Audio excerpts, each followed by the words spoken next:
بسم اللہ الرحمن الرحیم اللہم افتح علینا حکمتک وانشر علینا رحمتک یا ذو الجلال والاکرام۔ تو جی ناظرین، نور الازا کا آج کا جو ہمارا سبق ہوگا تو یہ پچھلے سبق سے ہی کچھ ریلیٹڈ ہوگا، کیونکہ پچھلا سبق جو ہمارا تھا وہ باب شروط الصلاۃ و ارکانہا، یعنی شرطیں اور جو اس کے ارکان تھے، تو وہ تھا سبق۔ تو اب ہو سکتا تھا آپ کے ذہن میں کچھ ایسے سوالات پیدا ہوں کہ نماز کی جو شرطیں ہم نے پچھلے سبق میں پڑھی ہیں یا ارکان پڑھے ہیں، تو ان کے علاوہ بھی چیزیں ہوتی ہیں کہ جن کو ضروری سمجھا جاتا ہے نماز کے لیے، جن کی وجہ سے نماز نہیں ہوتی اگر وہ نہ پائی جائیں، ٹھیک ہے، وغیرہ وغیرہ۔ تو اب اسی کے حوالے سے انہوں نے یہ سبق ہمارے سامنے رکھا ہے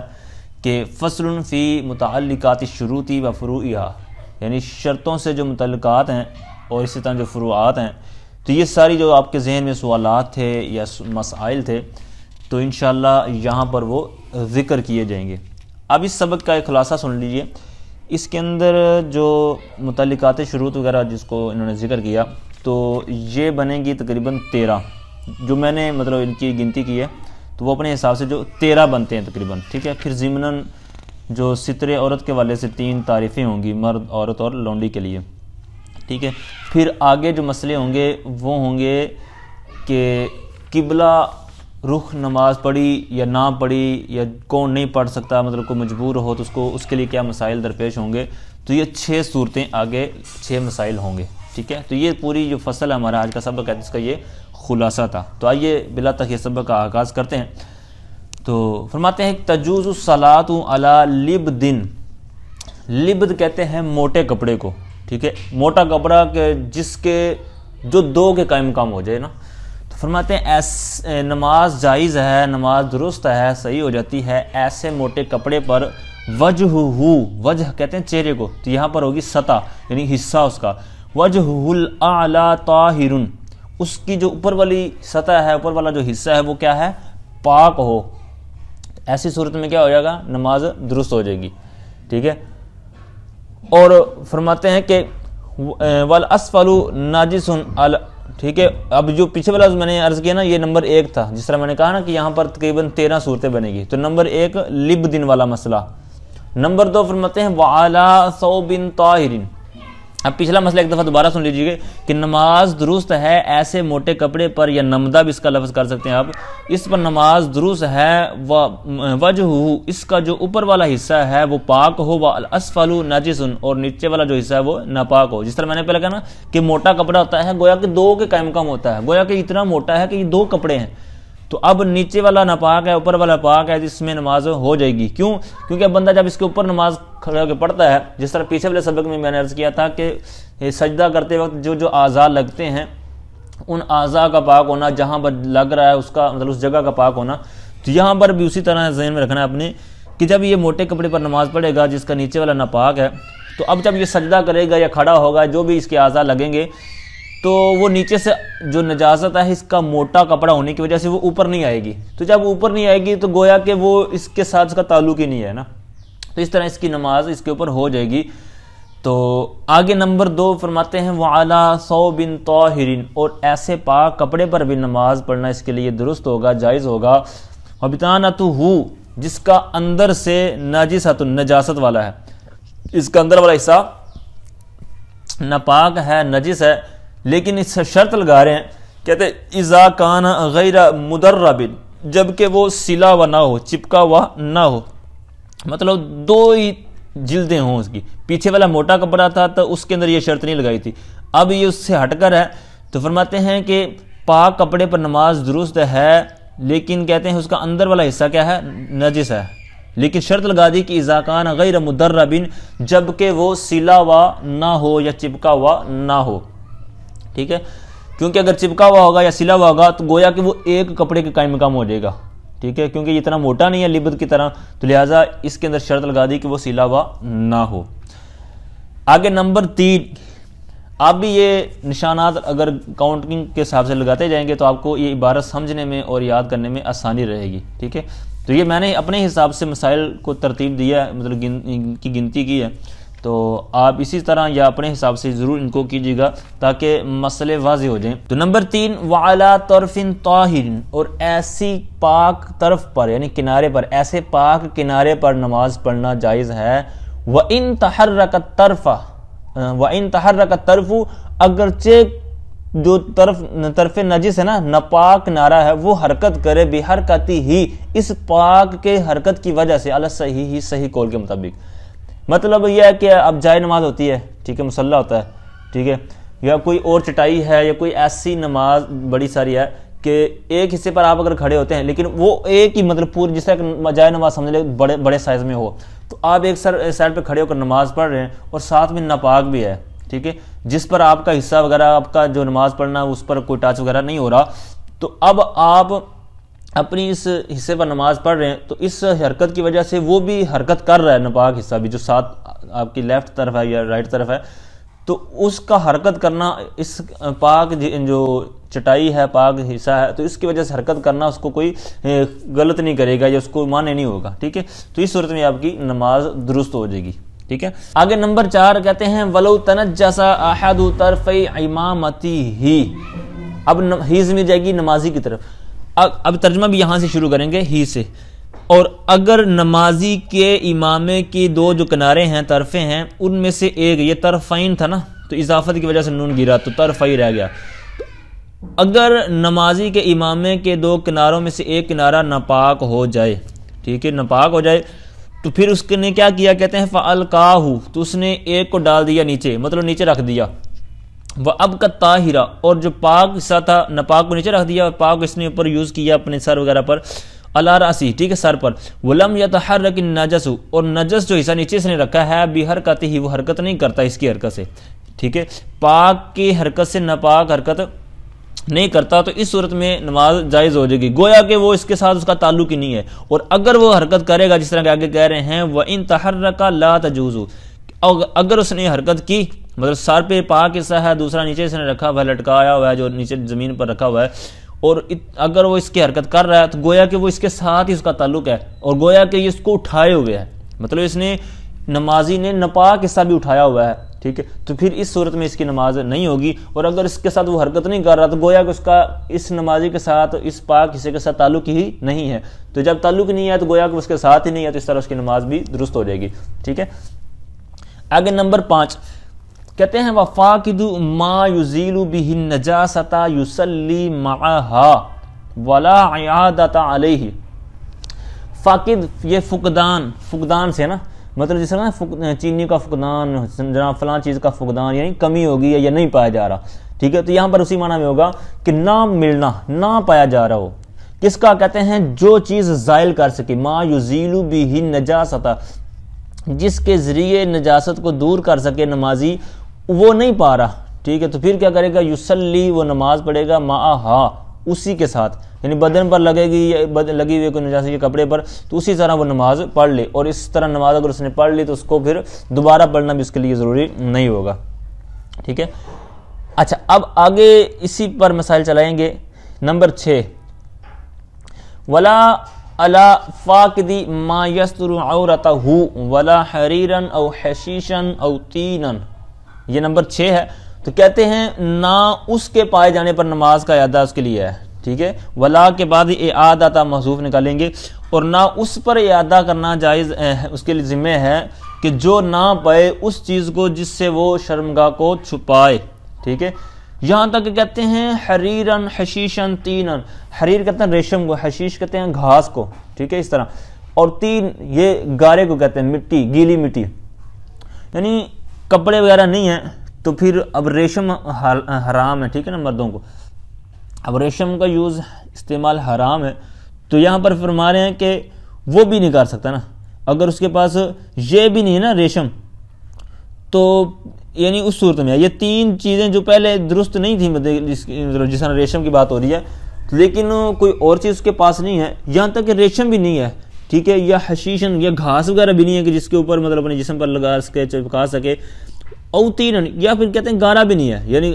وہ 2 صورتیں اگر نہیں پائی جا رہی تو پھر گارے کی آپشن آتی ہے نا، کہ گارا وغیرہ اپنے جسم پر ان اعضاء پر لگا لے تاکہ نماز پڑھ سکے، لیکن کیا ہوا کہ یہ بھی تینوں چیزیں نہیں ہیں، تینوں چیزوں سے بھی جو بندہ مطلب کپڑے بھی نہیں ہیں اور 3 چیزیں بھی یہ والی بھی نہیں ہیں، تو پھر اس کے لیے کہتے ہیں اگر وہ اس طرح نماز پڑھ لے گا تو اس کا پھر اعادہ نہیں کرنا پڑے گا اس کو، ٹھیک ہے۔ تو آگے نمبر ہے 7، فَإِنْ وَجَدَهُ، اگر اس نے اس کو پا لیا، مطلب جو اس کو چیز حوض مل جائے گی کہ جو اس کو ستر عورت بن سکے، ٹھیک ہے، مطلب اس کو چھپا سکے اعضاء کو، تو اگر اس نے ایسی چیزوں کو پا لیا، لیکن آگے کہتے ہیں کیسے، جیسے بھی ہو، کہتے ہیں وَلَوْ بِالْإِبَاحَةِ، اگرچہ مباح کرنے کے طور پر، کسی نے ویسے کسی کو دے دیا سوٹ کوئی، ٹھیک ہے، تو اباح کیا کسی نے، تو اگر ایسی صورت میں بھی کس کو کوئی سوٹ مل گیا، کوئی کپڑا مل گیا، اور اس کی آگے 2 شرطیں لگائیں گے، وَرُبُعُهُ طَاهِرٌ، اور اس کا چوتھا حصہ پاک ہو، ٹھیک ہے، جتنا بھی اس کو کپڑا ملا ہے تو اس کے کریں 4 حصے، تو چوتھا حصہ اگر پاک ہے اور 3 حصے ناپاک ہیں تو اس طرح، وَرُبُعُهُ طَاهِرٌ، اور اس کا چوتھائی حصہ پاک ہے، تو لا تصح صلاته، اس کی نماز صحیح نہیں ہوگی، عارین، بغیر کپڑوں کے، برہنہ، ٹھیک ہے، برہنہ نماز پڑھنا اس کے لیے درست نہیں ہوگا، بلکہ اس کو یوز کرنا ضروری ہوگا۔ کیوں؟ یہ ربعُ طاہرٌ کی جو شرط ہے یہ آپ کو کئی جگہوں پر کام دے گی، کیونکہ یہ قاعدہ آپ کو حاشیے میں مل جائے گا، ربع الشیء یقوم مقام کلہ فی مواضع منہا، تو ان میں سے ایک یہ جو پر ہے، کہتے ہیں کہ ایسی جگہوں پر ہے نا، یہ کسی جز کا، کسی چیز شے کا چوتھا حصہ جو ہوتا ہے نا وہ کل کے قائم کم ہو جاتا ہے، تو یہاں پر اگرچہ چوتھا پاک ہے، بقیہ ناپاک ہے، لیکن اس کا پاک ہونا چوتھے کا، وہ بقیہ کو بھی گویا کہ پاک اس نے شمار کروا دیا، ٹھیک ہے۔ اسی طرح سر کا مسح چوتھا کیا جاتا ہے، گویا کہ وہ پورے کے قائم کم ہو گیا، ٹھیک ہے۔ اسی طرح دیگر آپ کو آگے بھی انشاءاللہ اگلی فصل کے اندر وہ چیزیں آئیں گی۔ تو بہرحال وَخُشِرَ، اب اس کی برعکس مثال ہو رہی ہے، کہتے ہیں نمبر 8، وَخُشِرَ إِن طَهُرَ أَقَلُّ مِن رُبْعِهِ، اور اگر چوتھے سے کم پاک ہے تو پھر نمازی کو اختیار دیا جائے گا کہ بھائی تو اس کو پہن کے پڑھ لے، یا تو اس کو نہ پہن اور ویسے کھڑے مطلب برہنہ نماز پڑھ لے، لیکن حاشیے میں انہوں نے کہا ہے کہ افضل یہی ہے کہ یہ اس کپڑے کو یوز کرے، اس کپڑے کو استعمال کرے اور استعمال کر کے نماز پڑھے، ٹھیک ہے، اگرچہ وہ چوتھائی سے کم پاک ہے۔ اب اس کی حکمت کیا ہے؟ تو کہتے ہیں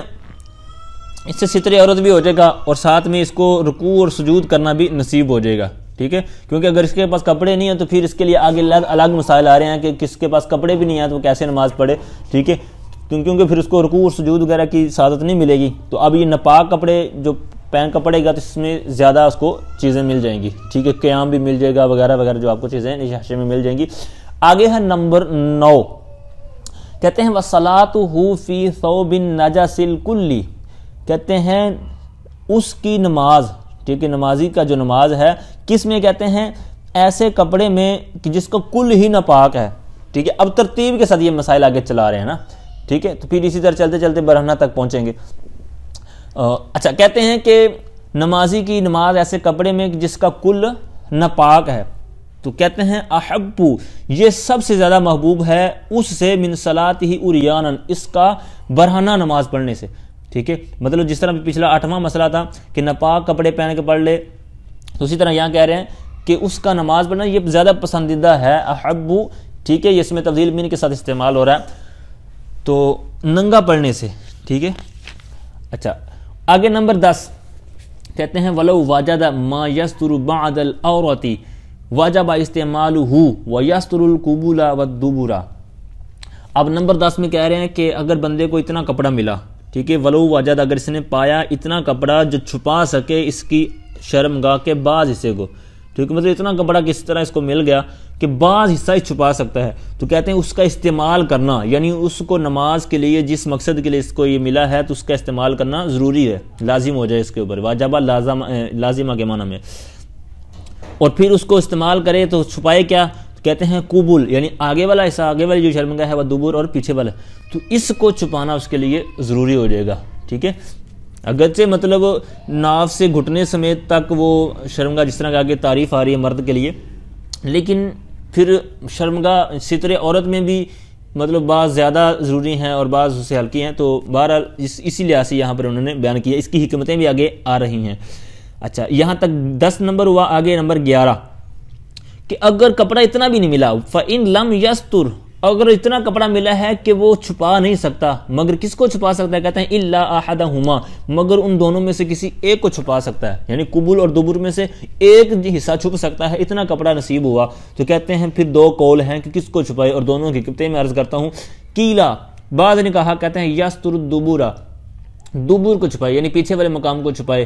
ٹھیک ہے۔ پھر دبر کو کیوں چھپائے؟ تو اس کا انہوں نے حاشیے میں لکھا ہے، کہتے ہیں کیونکہ یہ زیادہ فحش ہے، ٹھیک ہے، حالت رکوع اور سجود میں، یعنی بندہ پیچھے والے کو اگر نہیں چھپاتا، ٹھیک ہے، تو جب رکوع میں جائے گا تو پیچھے والے جو نمازی ہوں گے یا پیچھے جماعت میں ہیں یا علیحدہ پڑھ رہے ہیں، تو ان کو مطلب یہ بہت ہی عجیب و غریب کیفیت ہوگی، اور اسی طرح سجدے کے اندر بھی، ٹھیک ہے۔ وکیلا القبل، اور بعض نے کہا ہے کہ آگے والے حصے کو چھپائے، ٹھیک ہے، تو انہوں نے بھی اپنی حکمت بیان کی ہے کہ اس طرح یہ قبلہ رخ ہونا ہے، ٹھیک ہے، اور دیگر انہوں نے جو وضاحتیں کی ہیں، تو قبلہ رخ ہونا اور قبلہ بہت تعظیم والا ہے، تو اس طرح یہ درست نہیں ہے کہ یہ برہنہ ہو۔ اب پیارے پیارے محترم اسلام بھائیو، ان مسائل کو پڑھ کر آپ کو حیرت بھی ہو رہی ہوگی، اور اپنے آپ پر ذرا غور کیجئے کہ ہمارے پاس اللہ تعالیٰ نے کتنی آسانیاں کی ہیں، ہمارے پاس کپڑے بھی ہیں، سارا کچھ ہے، اعضاء بھی سلامت ہیں، سردی آتی ہے تو پانی گرم، گرمی آتی ہے تو پانی ٹھنڈا وغیرہ، اس طرح کی ہر طرح کی سہولت موجود ہوتی ہے، اور ہم غور کریں کہ ہم حضور علیہ السلام کی آنکھوں کی ٹھنڈک نماز، اس کے لیے کیا کچھ کرتے ہیں، ٹھیک ہے، یہ سب کو اپنے بارے میں غور کرنا چاہیے، ٹھیک ہے۔ لیکن دین اسلام کیسا اسلام ہے، کس نے ہر معاملے میں ہماری رہنمائی فرمائی ہے، دیکھ لیجیے، آپ خود پڑھ رہے ہیں کہ کیسے کیسے مسائل ہیں کہ یہ چیز ہو تو یہ اس کے لیے آپ کو یہ حکم دیا جا رہا ہے، یہ نہیں ہے تو یہ حکم دیا جا رہا ہے، یہ کر سکتے ہیں وہ کر سکتے ہیں، یہ سب آپ کے سامنے ہے۔ تو لہٰذا خدا را نمازوں کی خود بھی پابندی کیجیے اور اپنے اہل و عیال کو بھی پابندی کروائیے۔ بہرحال آگے نمبر 12، وَنَدُبَ صَلَاةُ الْعَارِ جَالِسًا بِالْإِمَاءِ، ٹھیک ہے۔ اب جس طرح میں نے پہلے کہا نا، بتدریج جائیں گے پیچھے کی طرف، تو اب پہلے کپڑے پاک تھے ناپاک تھے، پھر اس طرح صورتیں چلتی اب آگے ہیں کہ کپڑے موجود ہی نہیں ہیں، ٹھیک ہے۔ وَنَدُبَ صَلَاةُ الْعَارِ، اور کہتے ہیں آری یعنی برہنہ کی، ننگے کی نماز مستحب ہے، کس انداز میں؟ اب یہاں سے نماز کا طریقہ کار بتا رہے ہیں، اور اسلام کتنا شرم و حیا والا ہے، تو یہاں سے آپ کو سمجھنے کو ملے گا۔ تو بہرحال کہتے ہیں بیٹھ کر، جالسن مطلب بیٹھے ہونے کی حالت میں وہ نماز پڑھے گا، اس کا پڑھنا مستحب ہوگا، لیکن ساتھ میں کہتے ہیں بالایمائی مادن، اشارے کے ساتھ بیٹھ کر پڑھے گا، اشارے کے ساتھ پڑھے گا، مادن مدہ یا مدو سے، ٹھیک ہے، پھیلنا پھیلانا، ٹھیک ہے۔ تو یہاں پر پھیلائے ہوئے، اس کی حالت کیا ہو کہ وہ رجلئی ہی، اپنی ٹانگوں کو پھیلائے ہوئے ہو، نحو القبلتی، قبلے کی طرف، یعنی یوں بیٹھے اور قبلہ جس طرف اس کا چہرہ ہے اس طرف قبلہ ہو، تو اس کی ٹانگیں بھی یوں ہوں، ٹھیک ہے، جہاں پر اس نے سجدہ کرنا نا، یوں آگے کو پھیلا لے۔ اچھا، تو یہاں پر جب اس کو انداز ہوگا اس کا یہ، تو پھر آگے کہتے ہیں فَإِن صَلَّى قَائِمًا بِالْإِمَاءِ، ایک تو صورت انہوں نے پیچھے بیان کر دی نا کہ بیٹھ کر اور یہ سارا طریقہ کر ٹانگوں والا۔ اب کہتے ہیں اگر اس نے نماز کھڑے ہو کر پڑھ لی بالایماء، ٹھیک ہے، اشارے کے ساتھ، او بالرکوع والسجود سہوا، یعنی رکوع اور سجدہ بھی اس نے کیا برہنہ صورت میں، تو اس طرح نماز اس کی ہو جائے گی، ٹھیک ہے نا۔ اب یہاں تک یہ 12واں مسئلہ، تو اب درمیان میں 3 تعریفیں بیان کریں گے جو کہ پہلے بھی آپ کو پتہ ہے، تو دوبارہ انہوں نے یاد دہانی کے لیے پیش کر دیں۔ تو کہتے ہیں وَعَوْرَةُ الرَّجُلِ، یہاں سے مرد کا ستر عورت، کہ کون سی چیزیں مرد کے لیے چھپائے ہوئے ہونا ضروری ہے، ٹھیک ہے۔ اب بندے کو تنہائی میں بھی برہنہ ہونا یہ درست نہیں ہے، ٹھیک ہے، اس کے پھر الگ مسائل ہمیں ان میں نہیں پڑھنا چاہتا، لیکن ایسا یاد رکھیے کہ بندہ اکیلا کمرے میں ہو تو اس صورت میں بھی، اور اگرچہ آپ نے لحاف لے کر مطلب برہنہ بھی سوئے ہیں تو بھی آپ کے لیے اس کا لیے مطلب مسائل الگ ہیں، مطلب اجازت نہیں ملے گی۔ تو بہرحال آدمی کے لیے جو ستر عورت ہے، تو کہتے ہیں وَعَوْرَةُ الرَّجُلِ، جو مرد کا، عورت مطلب چھپانے کی چیز، تو عورت مرد کی جو عورت ہے مطلب چھپانے کی چیز، ستر کیا ہے؟ کہتے ہیں ما بین السرۃ ومنتہى الرکبۃ، ناف سے لے کر، اب ناف سے لے کر اب جو گھٹنا نا رکبہ، تو یہ گھٹنا سمیت ہوگا، یعنی منتہا مطلب جہاں انتہا ہو رہی ہے گھٹنے کی، تو انتہا جو نیچے کی طرف ہو رہی ہے، ٹھیک ہے، تو وہاں سمیت، ٹھیک ہے، وہاں تک، تو یہ مرد کے لیے ہوا۔ اور جو لونڈی، فی زمانہ تو لونڈیاں نہیں پائی جاتی، پہلے جو آدمی عورتیں وغیرہ بکتی تھیں نا، تو اب ان کے مسائل مطلب فی زمانہ نہیں پائے جا رہے، اور مطلب مسائل پائے جاتے ہیں، لیکن مطلب یہ ہے کہ وہ مسائل جن پر فٹ ہونے ہیں وہ نہیں پائے جا رہے۔ تو وتزید، لیکن پھر بھی انہوں نے تعریف بیان کر دی، وتزید علیہ الامۃ، ٹھیک ہے، تزید کا فاعل بنے گا اما، یعنی لونڈی اس پر زیادتی کرے، یعنی جو مرد کا یہ ستر اور ذکر ہوا نا، تو اس پر لونڈی کے لیے کیا کیا حکم ہے، کہتے ہیں الباتانہ، وہ کس کا زیادتی کرے، پیٹ کا، والظہر اور پیٹھ، یعنی گویا کہ اس کا جو ہے مرد کا ہے ناف سے گھٹنوں تک، اور اس کا ہے یہ مطلب پیٹ، یہ جو پیٹ اور اس کی پشت نا، یہ بھی ساتھ میں اٹیچ کر دیں گے۔ اور جو عورت ہیں آزاد عورتیں، جس طرح کہ آج کل فی زمانہ ہے، تو کہتے ہیں وجمیع بدن الحرتی، حرہ آزاد، ٹھیک ہے، آزاد، تو آزاد مرد اور آزاد عورتیں ہی فی زمانہ پائی جاتی ہیں، غلام نہیں پائے جاتے، تو یہ حرہ سے مراد ہوا ہے، حرہ آزاد کو، اور غلام جو غلام ہوتے ہیں۔ تو بہرحال کہتے ہیں جو آزاد عورت کا بدن ہے وہ سارا کا سارا ہی چھپانے والی چیز ہے، عورتن ستر ہے، الا، مگر یہاں سے استثناء کریں گے، کہتے ہیں وجہہا، اس عورت کا چہرہ، وکفیہا، اور اس کی دونوں کفیں ہیں، ٹھیک ہے، ہتھیلیاں ہیں، وقدمیہا، اور اس کے جو قدم ہیں، ٹھیک ہے۔ تو یہ نماز کے حوالے سے عورت کے لیے یہ 5 چیزوں کی رخصت دی گئی ہے کہ یہ نہ چھپائے، لیکن اگر پھر بھی اس کے الگ مسائل ہیں، لیکن ایک عرض کرتا ہوں کہ عورت اپنا چہرہ نہیں چھپاتی، بازار میں جاتی ہے یا جہاں بھی فتنہ وغیرہ پھیلتا ہے، تو یہ اس کے لیے بھی خطرناک ہو سکتا ہے، ٹھیک ہے، ہوگا، ٹھیک ہے، اور دیگر مسائل میں نہیں پڑھنا چاہتا، سبق طویل ہو جائے گا۔ تو بہرحال آگے آئیے، تو نمبر 13،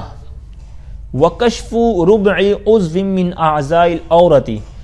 اعضائے عورت، یعنی جو ابھی چیزیں ذکر ہوئی نا، کہتے ہیں ان میں سے ایک عضو کا چوتھا، جس سے پہلے میں نے کہا نا کہ چوتھا کیوں کہا جاتا ہے، تو ان میں سے ایک یہاں پر بتا رہے ہیں کہ اعضائے عورت میں سے ایک عضو کا چوتھا کشف، مطلب کھلنا، ظاہر ہونا، ٹھیک ہے۔ اب یہ نماز کے دوران کی بات ہے، ٹھیک ہے، نماز پڑھتے پڑھتے جناب کسی کا مطلب پجامہ کھل گیا یا دیگر جو چھپانے والی چیزیں تھیں تو وہ کھل گئیں،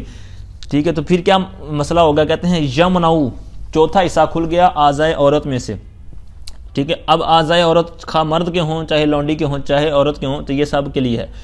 تو کہتے ہیں یمنعو، تو ایسی صورت میں یہ چوتھا حصہ کھلنا، کہتے ہیں یہ معنی ہوگا صحت الصلاۃ، نماز کی صحت کا، یعنی نماز کے صحیح ہونے سے یہ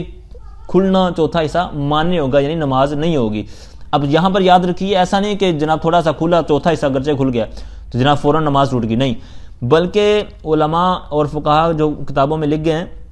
تو وہ یہ ہے کہ ایک رکن کی مقدار، مطلب سبحان اللہ یا سبحان ربی الاعلی، سبحان ربی العظیم، یہ 3 مرتبہ جتنی دیر میں ہوتا ہے نا، تو اتنی مقدار میں جو آپ نے الفاظ 3 دہرائے، تو اتنا ٹائم جو لگا ہے، تو اتنا وقت اگر کھلا رہا تو نماز آپ کی ٹوٹ جائے گی، ٹھیک ہے۔ اگر فوراً کھلا اور فوراً آپ نے جناب اس کو سمیٹ لیا اور درست کر دیا تو اس طرح آپ کی نماز بچ جائے گی، ٹھیک ہے۔ یہ یہاں پر بھی یہ مسئلہ لگے گا اور آگے بھی ایک مسئلہ آ رہا ہے، ٹھیک ہے، تو اس کو آپ نے یاد رکھنا ہے۔ تو اب یہ ایک آگے والا جو مسئلہ ہے یہ تھوڑا سا اس سے ہٹ کر کہتے ہیں وَلَوْ تَفَرَّقَ الْإِنْكِشَافُ عَلَىٰ أَعْضَاءٍ مِّنَ الْعَوْرَةِ، کہتے ہیں اگر متفرق ہو، ٹھیک ہے، ٹکڑے ٹکڑے صورت میں ہو، علیحدہ علیحدہ صورت میں ہو، انکشاف مطلب ظاہر ہو جانا، یعنی جو چھپانے والی چیزیں ہیں تو وہ مختلف جگہ سے تھوڑا تھوڑا کر کے مطلب ظاہر ہوئی ہیں، تو پھر کیا ہوگا، کہتے ہیں وَقَانَ جُمْلَةُ مَا تَفَرَّقَ يَبْلُغُ رُبْعَ أَصْغَرِ الْأَعْضَاءِ الْمُنْكَشِفَةِ مَانَعَ وَإِلَّا فَلَا، تو کہتے ہیں کہ وہ جو الگ الگ جگہ سے ہوا ہے تو وہ اعضائے منکشفہ جو ہیں ان میں سے جو سب سے چھوٹا عضو بنتا ہے نا، اس کے جو چوتھے کو پہنچ جائے ان سب کا مجموعہ، تو کہتے ہیں پھر وہ مانے ہوگا، وگرنہ نہیں ہوگا، ٹھیک ہے۔ اب یاد رکھیے جو اعضائے عورت پیچھے بھی ذکر ہوئے ہیں تو یہ مرد کے لیے مطلب اب دیکھیں جو خصیتین ہیں یہ الگ ہوگا، ٹھیک ہے، ران الگ ہوگا، یعنی ایک الگ ایک حصہ ہے، ٹھیک ہے۔ اسی طرح عورت کے پستان ہیں، ٹھیک ہے، یہ الگ ہے، کان یہ الگ عضو ہے، ٹھیک ہے، ٹھیک ہے، تو یہ ساری اس کی ڈیٹیل ہے، تو یہ تھوڑا سا مسئلہ نازک ہے۔ تو بہرحال پردہ سخت ہے، آپ کے سامنے ہے کہ کتنی ضرورت ہے خصوصاً نماز کے اندر، ٹھیک ہے۔ عورت کے بالوں کا الگ مسئلہ ہو جائے گا، اب وہ مسائل بندہ پڑھ لے تو بندہ حیرت میں پڑ جائے کہ یار پہلے ایک تو ہے یہ ہے کہ پہلے بندے عورتیں وغیرہ مطلب جو بھی ہے مسلمان نماز جو پڑھتے ہیں وہ کتنے ہیں، اور جو پڑھتے ہیں تو ان کو مسائل کتنے آتے ہیں، ٹھیک ہے۔ بندہ جب دیکھتا ہے گھر میں بھی یہ اپنے عزیز و اقارب میں بھی اپنے محارم کو، تو بندے کو حیرت ہوتی ہے کہ یار ان کی نماز کا کیا بنے گا، کوئی پتہ سوری نہیں ہے کہ نماز ہماری ہو رہی ہے یا نہیں ہو رہی۔ دنیا کا کوئی بھی کام ہوگا بندہ سیکھتا ہے، لیکن کیا ہے کہ نماز نہیں سیکھتے، ٹھیک ہے، جو جنت کی کنجی ہے۔ بہرحال آگے اب یہاں تک جو مسائل ہوئے تو یہ تھے 13 مسائل، جس طرح میں نے پہلے عرض کیا کہ جو متعلقات ہیں، ٹھیک ہے. پھر درمیان میں وہ 2 تعریفیں بیان ستر کے حوالے سے. اب آگے 6 صورتیں بیان کریں گے کہ قبلے کی طرف جو مسائل پیش آتے ہیں، قبلہ رخ ہونے یا نہ ہونے کے. تو یہاں سے وہ شروع کر رہے ہیں. کہتے ہیں نمبر 1 ومن عاجز، جو عاجز ہو جائے، ٹھیک ہے، یعنی جو نہ کر سکے ان استقبال قبلہ، یعنی قبلہ رخ نہ ہو سکے، اس رخ ہونے سے عاجز ہو. کس لحاظ سے ہو، آگے اس کی وجہ بھی بتا رہے ہیں. کہتے ہیں مرض، مرض کی وجہ سے، بندے کو مرض ہے، بیماری ہے کہ وہ اس طرف نہیں ہٹ سکتا. مطلب جس طرف لیٹا ہے، جس طرح ہاسپٹل وغیرہ میں ہوتا ہے یا گھر میں کوئی ایسا مریض ہے جو نماز سے محبت کرنے والا ہوتا ہے، حالانکہ ہونا ہر ایک کو چاہیے، لیکن بعض کو ایسا بھی ابھی کم ہی ملتے ہیں کیونکہ ہٹے کٹے ہی نماز پڑھتے. تو بہرحال اتنا شوقین ہے کہ مرض کی وجہ سے وہ قبلہ رخ نہیں ہو پا رہا، ٹھیک ہے. تو اب وہ مرض کی وجہ سے عاجز آ گیا، تو اب جس طرح بھی وہ لیٹا ہوا ہے یا بیٹھا ہوا ہے جیسا بھی ہے، تو وہاں پر اس کو اجازت مل جائے گی، ٹھیک ہے. تو قبلہ رخ سے جو عاجز ہو مرض کی وجہ سے، او عاجز عن النزول عن دابته، یا اپنے چپائے سے اترنے کی وجہ سے عاجز ہو. مطلب اس کی صورتیں یوں بھی ہو سکتی ہیں کہ حفیظ منع تو ایسا نہیں ہوتا کہ وہ جو 4 چپاؤں وغیرہ پر سواریاں ہوتی ہیں، لیکن پھر بھی کہ ایسا جانور تھا یا اس کے پاس ہے کہ اگر اور اس کے ساتھ کوئی اور ہے بھی نہیں کہ جس کو پکڑ کے رکھے، ٹھیک ہے، یا جناب یہ اترے گا تو اس کو کوئی چڑھا نہیں سکے گا، اوپر دوبارہ بٹھا نہیں سکے گا جانور پر، کتنا وہ شریر ہے کہ وہ بیٹھنے نہیں دیتا، تو اس صورت میں اس کو یہ اجازت مل جائے گی. اچھا جی، آگے کہتے ہیں او خاف عدوًا، تیسری صورت میں بیان کر رہے ہیں کہ وہ دشمن کا خوف ہو کہ یہ نیچے اترے گا کہ دشمن وغیرہ حملہ نہ کر لیں اور لوٹ مار نہ کر لیں، ٹھیک ہے. تو پھر کیا ہے، فقبلتہ جہت قدرتہ و امنہ، جس طرف اس کی قدرت ہے یا جس طرف اس کو امن و سکون ہے، ٹھیک ہے، تو اس طرف ہی اس کا قبلہ ہوگا. ومن اشتبہت علیہ القبلۃ، اور جس پر قبلہ مشتبہ ہو جائے، یہ نمبر 2 بیان کر رہے ہیں کہ جس پر قبلہ مشتبہ ہو جائے. مطلب بندہ ایسی جگہ پر گیا ہے کہ جہاں پر اس کو مطلب نہیں ہے کہ نہ کوئی بتانے والا، جس کے آگے صورتیں بیان کر رہے ہیں کہ اس پر قبلہ مشتبہ ہو جائے. ولم یکن عندہ مخبر، اور اس کے پاس کوئی خبر دینے والے نہیں. اخبر یخبر، اخبار تھی اس سے، باب افعال سے، مخبر اس میں فاعل کا صیغہ، کہ ولم یکن عندہ، کہ اس کے پاس کوئی خبر دینے والا بھی نہیں ہے. ولا محراب، اور نہ کوئی محراب ہے، یعنی کوئی ایسی مسجد وغیرہ بھی ہے نہیں ہے، کوئی محراب وغیرہ بھی نہیں ہے جس سے پتہ چل سکے کہ جناب یہاں مسجدیں وغیرہ اس رخ ہیں تو لہذا قبلہ اس طرف ہے، ویسی صورت بھی نہیں ہے. تو پھر کیا کرے، تحرّا، تو پھر کیا کرے، تحری کرے گا، یعنی خوب سوچ و بچار کرے گا اور جس طرف اس کا گمان غالب ہو تو اس طرف نماز پڑھے گا. اگرچہ اس کے آگے لہذا صورتیں آ رہی ہیں کہ وہ غلطی ہو، لیکن اس نے تحری کر کے نماز پڑھی ہے تو وہ اس کی نماز ہو جائے گی، ٹھیک ہے. اب یہ فی زمانہ تو بہت مشکل ہو گیا کہ یہ بندے کو پریشانی ہو، ٹھیک ہے، کیونکہ اب یہ موبائل آ گئے ہیں اینڈرائڈ وغیرہ، تو ان کے اندر آپ کو ایسی اپلیکیشنز مل جائیں گی گوگلز وغیرہ کے ذریعے بھی کہ قبلہ پتہ چل جاتا ہے کہ قبلہ کس طرف ہے، ٹھیک ہے. دعوت اسلامی نے مختلف جو اپلیکیشنز بنائی ہیں، آپ مدنی ایپس یا دعوت اسلامی ایپس لکھیں گے نا پلے اسٹور پر، یا آپ آئی فون یوز کرتے ہیں ایپ اسٹور پر، تو وہاں پر لکھیں گے تو آپ کو دعوت اسلامی کی اپلیکیشنز مل جائیں گی، ٹھیک ہے. جس طرح آپ غسل، کفن، دفن وغیرہ کے جو مسائل ہیں مسجد کے، اس کے لیے ایک الگ ہے، اور اس کے اندر پریکٹیکل ویڈیوز، طریقہ کار بھی اور سارے مسائل آپ کو مل جائیں گے، ٹھیک ہے. اسی طرح نماز کے الگ ہیں، حج کے الگ اپلیکیشنز ہیں، ٹھیک ہے، بہار شریعت، فقہی مسائل اور دیگر مطلب ساری اپلیکیشنز آپ کو وہاں پر مل جائیں گی. تو عرض کرنے کا مقصد یہ ہے کہ جو مسئلہ بھی چل رہا ہے تو اس موضوع پر بھی ایک ہے پریئر ٹائمز کے نام سے، ٹھیک ہے، پریئر ٹائمنگ. تو اس کے اندر آپ کلک کریں گے تو آپ کو قبلہ، آپ کو جہاں پر آپ بیٹھے ہوئے ہیں آپ کو قبلہ مل جائے گا کہ ہمارا قبلہ اس وقت کہاں پر ہے، ٹھیک ہے، کس سمت میں ہے. تو اسی طرح آپ کو 5 نمازوں کے وقت، روزانہ کے وقت، ٹھیک ہے، آپ کے علاقے، آپ جس علاقے میں بھی ہیں، جس ملک میں بھی ہیں، تو آپ کو اپنا سیٹنگ کریں تو جناب آپ کو وہاں پر مل جائے گا. مثال آپ قصور میں ہیں تو قصور کا کریں گے تو آپ کا ٹائم ٹیبل وہاں کا کلیئر ہو جائے گا، سیکنڈ کا فرق واضح ہو جائے گا. لاہور میں ہے تو لاہور کا، کراچی میں ہے تو کراچی کا آپ کلک کریں گے تو یہ سارے سیٹنگ خود بخود ہو جائیں گی، ٹھیک ہے. پھر اس طرح اسلامی ڈیٹ بھی اس کے اندر آتی ہے، دوسری ڈیٹ بھی آتی ہے، اور دیگر اس کے اندر مسائل وغیرہ، کلپس وغیرہ موجود ہیں. تو اس کو ضرور آپ انسٹال کیجیے، اگر آپ اس کو یوز نہیں کر رہے انشاءاللہ آپ کو فائدہ ہوگا. تو اچھا، اب اس نے اگر ایسی صورت میں تحری کر کے اس کو جو حکم دیا گیا تحری کرے تو کہتے ہیں ولا اعادۃ علیہ لو اخطا. اب اس نے تحری کر کے نماز پڑھی تو اس کے اوپر کوئی اعادہ کرنا لازم نہیں ہوگا اگرچہ اس نے غلط پڑھی. مطلب جس طرف اس نے غالب گمان کر کے نماز پڑھنا شروع کی تو اب بعد میں سلام پھیرنے کا پتہ چلا تو میں نے تو وہ قبلہ اس طرف میرا تھا ہی نہیں، قبلہ تو اس طرف ہے، ٹھیک ہے. تو اب اس نے چونکہ اپنی طرف مطلب تحریک کی, گویا کہ اس کے لیے قبلہ ادھر ہی ہو گیا, ٹھیک ہے. تو اب اس کی نماز درست ہو جائے گی. اب آگے نمبر 3 ہے قبلے کے حوالے سے, کہتے ہیں وَإِنْ عَلِمَ, اگر اس نے جان لیا بِخَطَئِهِ, اپنی خطا کو, فی صلاتِهِ استدارہ, مطلب پچھلی صورت کے تحت اس کو لے کے چلیں گے کہ اس نے تحریک نماز شروع کی اور پھر نماز کے دوران ہی اس کو پتہ چل گیا یا ظن غالب ہو گیا کہ میری اس طرف قبلہ نہیں ہے, ٹھیک ہے. تو کہتے ہیں استدارہ, یہ گھوم جائے, پھر جائے, ٹھیک ہے. اب جس طرف اس کا بن رہا ہے ذہن اس طرف ہو جائے, ٹھیک ہے. وہ بنا, اور اسی پر بنا کرے, مطلب 1 رکعت پڑھ لی ہے, 2 رکعت پڑھ لی ہے, جتنا بھی ہے, تو اسی سے ہی آگے نماز مکمل کرے گا. ایسا نہیں کہ دوبارہ نماز شروع کرے گا, ٹھیک ہے. تو اسی پر یہ بنا کرے گا. آگے نمبر 4 ہے, کہتے ہیں وَإِنْ شَارَ بِلَا تَحَرٍ, اب اگر اس نے بغیر تحریک ایسی جگہ پر نماز شروع کر دی جہاں پر قبلہ وغیرہ کی صورت نہیں تھی, اس کو پتہ نہیں تھا, اور اس نے شروع کیا کر دی بغیر تحریک کی, یہ بغیر سوچ و بچار کے نماز شروع کی. فعلم, اور اس نے پھر جانا بعد فراغی, نماز سے فارغ ہونے کے بعد اس نے مطلب اس کو پتہ چلا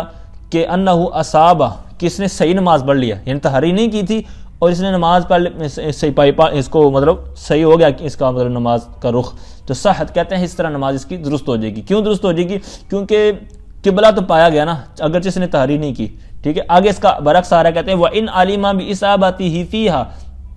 اور اگر اس نے بغیر تحریک نماز شروع کی اور اس نے درست پایا,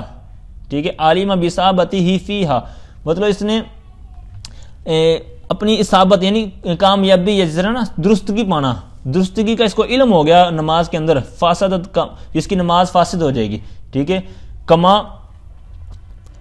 کما لو لم یعلم اصابتہ اصلا, جیسا کہ کہتے ہیں کہ یہ بالکل بھی نہ جانتا نا, اصلا بالکل بھی نہ جانتا اپنی درستگی کو, ٹھیک ہے. تو اب یہ چونکہ دونوں یہ جو پورا مسئلہ نا نمبر 5, تو یہ تھا اس کے اوپر, یعنی بغیر تحریک اس نے کیا اور اس کو پتہ چل گیا کہ یہ کامیاب ہے, ٹھیک ہے, اس میں یہ درست ہے. تو کہتے ہیں اس طرح اس کی نماز درست نہیں ہوگی جیسا کہ یہ یوں کہ ہوتا کہ یہ بالکل بھی نہ جانتا, اصلاً بالکل. اب یہ اصلاً کے حوالے سے تھوڑا سا سنتے چلیے کہ یہ اصلاً جو ہوتا ہے, یہ اب دیکھیں لو لم ہے نا, لم یعلم یعنی نفی کے بعد آیا ہے, تو کہتے ہیں یہ ظرفیت کی بنا پر منصوب ہوتا ہے. یعنی اصلاً یہ منصوب ہے, 2 زبریں اس کے اوپر, تو یہ ظرفیت کی بنا پر منصوب ہوتا ہے. تو اور نفی کے مقام پر ہوتا ہے نا, جس طرح لم یعلم ہے, تو مقام نفی میں یہ نفی کی تاکید کی لیتا ہے, یعنی نفی میں مزید پختگی پیدا کرنے کی رہتا ہے. یعنی لو لم یعلم اصابتہ اصلا, اگر وہ نہ جانتا اپنی کامیابی کو, درستگی کو بالکل بھی, ٹھیک ہے. اچھا, آگے ایک اور صورت بیان کرنے ہیں 6, کہتے ہیں وَلَوْ تَحَرَّى قَوْمٌ جِهَاتٍ, اگر ایک قوم نے, ایک جماعت نے تحریک کی مختلف جہتوں کی, جہات ان کی جمع ہے, یعنی جماعت وغیرہ کی صورت میں نماز پڑھنی تھی اور سب نے تحریک کی. اب سب نے تحریک کی اور نیچے انہوں نے حاشیے میں فی ظلمت کی قید لگائی ہے, یعنی اندھیرا تھا اور جناب کوئی روشنی وغیرہ بھی نہیں تھی کہ آپس میں چلو پتہ چل جاتا کہ ہمارے اصحاب احباب نے کس طرف رخ کر کے نماز پڑھا ہے. نہ, ایسی کوئی صورت نہیں, بہت اندھیری نماز رات میں نماز پڑھی اور سب نے الگ الگ تحریک کی, حالانکہ پڑھنی جماعت کے ساتھ ہی. کہتے ہیں وَجَاهَلُوا, اور وہ جاہل رہے, نادان رہے, حال امامہم, اپنی امام کی حالت کا, اپنے امام کی حالت سے وہ آگاہ نہ رہے, مطلب جاہل رہے اس سے, تجزئہم, تو اس صورت میں ان کو کفایت کار جگہ ان کی نماز جائز ہو جائے گی. مطلب کیا ہے کہ سخت اندھیرا ہے, جماعت کرنی تھی, قبلے کا بھی نہیں پتہ تھا, ایک جگہ پڑاؤ کیا, اب امام نے جماعت شروع کر دی, صاحب نے تحریک کر کے جناب, حالانکہ پڑھی امام کے ساتھ ہی ہے, لیکن کسی کا رخ کس طرف ہے, کسی کا کس طرف ہے, ٹھیک ہے. تو اس طرح میں کہتے ہیں کہ اگرچہ اس امام کی حالت سے ظاہر رہے تو نماز ان کی ہو جائے گی, لیکن ایک کی نماز نہیں ہوگی, جو کہ انہوں نے حاشیے میں بیان کیا ہے کہ جو امام سے آگے ہے, الا من تقدم علی امام ہی, جو امام سے آگے ہے, مطلب جس طرف امام ہے اور امام سے کوئی آگے کھڑا ہوا ہے تو اس کی نماز نہیں ہوگی. بقیہ جو پیچھے ہیں, تو چاہے ان کا رخ کس طرف بھی ہے, جس طرف بھی ہے, تو ان کی نماز ان کے پیچھے درست ہو جائے گی, ٹھیک ہے. تو جی ناظرین, یہ تھا آج کا ہمارا سبق. پھر بھی اس میں سے کوئی آپ کو مسئلہ سمجھ میں نہ آیا ہو یا کوئی مسٹیک ہو گئی ہو تو ضرور ہمیں کمنٹ میں یا واٹس ایپ پر ضرور میسج کیجیے, انشاءاللہ اس کی درستگی اور اس کو انشاءاللہ درست کر دیا جائے گا.